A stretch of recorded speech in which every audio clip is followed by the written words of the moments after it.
Hello, ladies and gentlemen. Eddie Marcus here again, spokesman and advocate of basic human rights for all people. I understand that the Supreme Court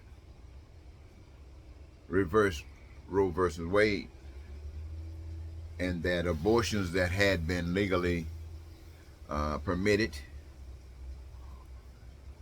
won't any longer, not according to the law. I read somewhere some of the proponents of this change were saying that it is time that America exercise some moral standards by what reversing what Wade would do. And you know, the arguments probably go either way depending upon what you want. But I think of it like this: if I were a party that would bring babies into the world, there might be some conditions that I feel that I should have the last say. So, um, and I believe that if there are some conditions in which somebody else wanted to impose their will on me and I had to submit to it, then this, whatever the situation is, should be the burden of the one that's demanding a certain action, and getting their action should be responsible for all action. What I'm basically saying, though, if I brought it home a little bit closer, if I were a woman and I got pregnant by some means that I never wanted that baby to come into this womb through me, come into this world through this my womb, I don't think nobody on the face there got the business that I should listen to, unless they agreed with me. Now, I'm not a woman, but being a man, if women decided that all men should have a vasectomy or something, just have it so they wouldn't have to worry about anything. There's no way I would go along with it. And that being the case, I don't think that we should try to impose, men should impose their will on other people. I think that other people should have the liberty to make up their own minds about what they should do, especially if it's something that they are not responsible for. Especially if it's nothing that we could have done for it. We, the public, we, the neighbor, could have done. Then, you know, it is what it is. Now, especially, you know, I consider the fact that we allow people to go to war, do other things, dying. We give them reasons. They'll die for us, then that's okay. And so, as spokesman for advocate of basic human rights, I have to think about these things. And when I think about them, I throw them at you, let you think about them. You might change your mind about some of these things. I was just remembering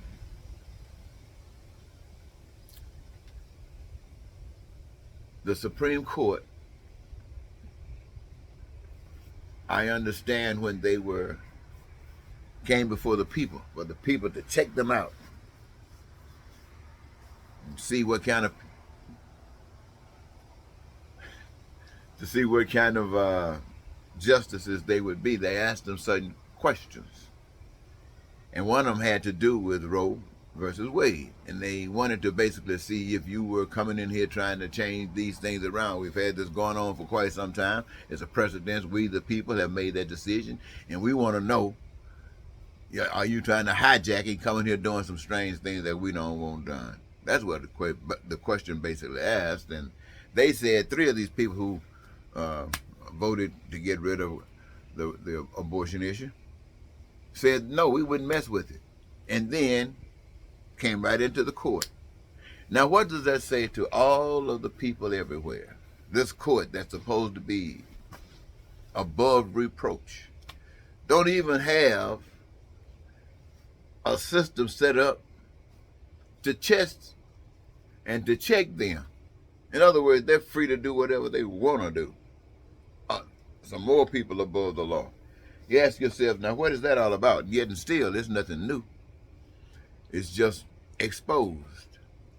So those you put your trust in, hoping that they had moral standards that is above you, find out they're just you. So they're just going up there, and sometimes they're not just you. Sometimes they're worse than you.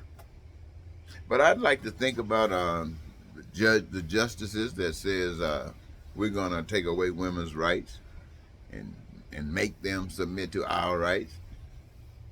And I want to say to those people who feel that justice has come back and some decency has come back by forbidding abortions, I'd like to say to you, and I'd like to speak to the rest of the community at large. If we woke up tomorrow morning and we all discovered that Jesus had returned, how do you think things would go forward? Do you think Jesus be coming back here? And let's say that there is no, well, let's see. Basically, things stay normal. There won't be any good people being swept away into heaven in a place. People will still be here. Do you think that Jesus would walk according to the dictates of the laws of men as he did before? After having come back this time and all the stuff that you've been studying about him? Would he submit to the United States government? Would Jesus submit to the Supreme Court? Would Jesus submit to these various, would he submit to them, or would he do something better? I'm thinking that most of you would say do something better. Now let me ask you, what kind of things do you think Jesus would advocate as far as doing something better for the people in this country? And I'm sure what he says for the people in this country is the same thing that he would say for people in every country. What do you think that Jesus' concern would be? First of all, Jesus' concern would make sure that nobody's suffering for anything that they need to survive. Like what? Food. Make sure that no one would ever, be without food. He'd have some plan to take care of that. Jesus would have some plan to make sure that people would have shelter, housing. If Jesus was going to be here, starting tomorrow, Jesus would make sure that education would be granted to everybody. I'm sure you would agree, because Jesus represents heaven. So ain't gonna be no jive turkey down here when Jesus come back, right? Jesus would make sure that everybody got health care. And let me tell you something, ladies and gentlemen. When I say Jesus would make sure that you got health care, that means that people who are lovers of supporting people in that capacity, medicine, these people would qualify themselves in every fashion that would be available to them, and everything that America has in that area would be available to them, because we, the people of this nation, would want our medical professionals to be as best as they could possibly be. And this is exactly what they want, to be darn good. And those researchers out there would be doing everything they possibly can to find cures, nothing just to treat you, but to heal you. This is the commitment that would be made if Jesus returned. This is what the people would be wanting to do. This is what they would give them of themselves to do. Making sure that what we need as far as transportation, making sure that the infrastructure, everything that we the people have engaged ourselves in so far today, that does not cause any pain and suffering to others, would be continued. And the way to make sure that an abundance is available in the reservoir of goods and services, that no one would have to suffer without. Everybody would be engaged in the process of causing a manifestation, causing production in the amounts that would be such an abundance that it would just overflow. And what they would be doing, my friend, is engaging in a career of their choosing that gives them their greatest joy. This is what Jesus would have it set up so. This is what Jesus would have it set up so. And everybody would be working on a career, and everybody would be just loving the work that they're doing. And the work that they're doing would just be like a flower blooming. The world in America would just be changing. Our lakes and our ditches and towns would be becoming beautiful again, because the people would be engaging themselves in something that they love doing, and they can see it unfolding beautifully in their eyes. That's what would be happening if Jesus came back tomorrow, and I'm sure you would agree. No, no, would no Republican be trying to tell Jesus what to do. No Democrat would be trying to tell Jesus what to do. No white man, black man, man or woman be trying to tell Jesus to do. They be stepping back saying, Jesus, what do you want to do now? Okay? Now, don't you agree that Jesus would have that much compassion for you, that even today, that he would represent that for you? Don't you agree of that?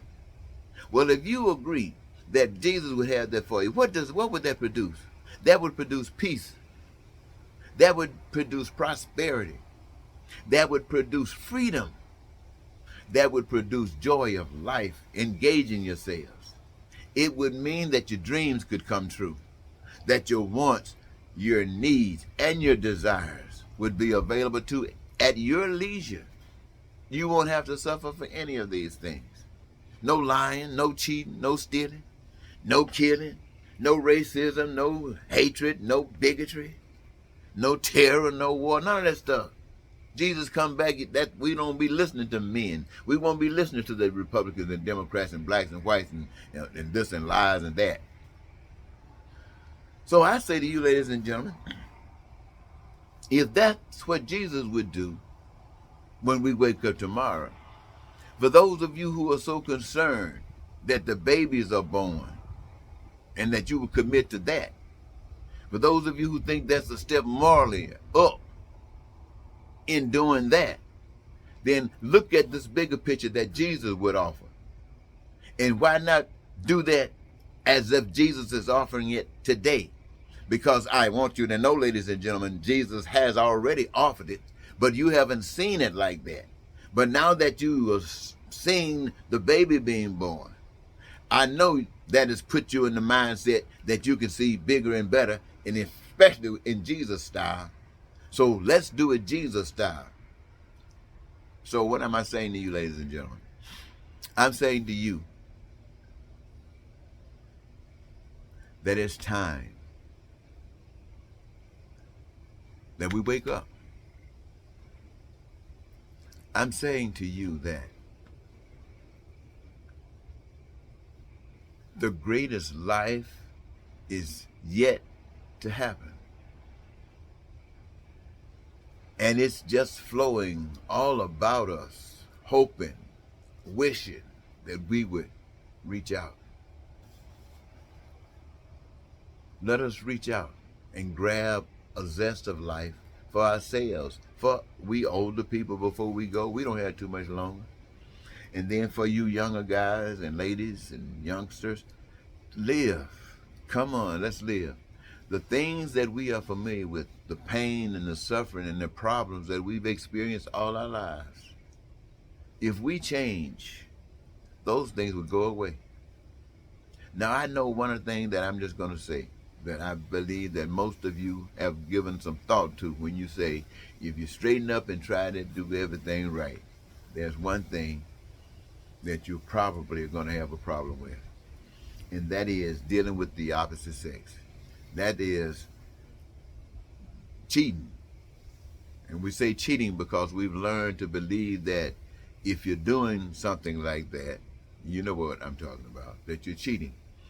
But if you come from a culture that is not taught that, then you're not cheating. But what we want to know is this: our effort is to live, to cause no pain, and to receive all the gain.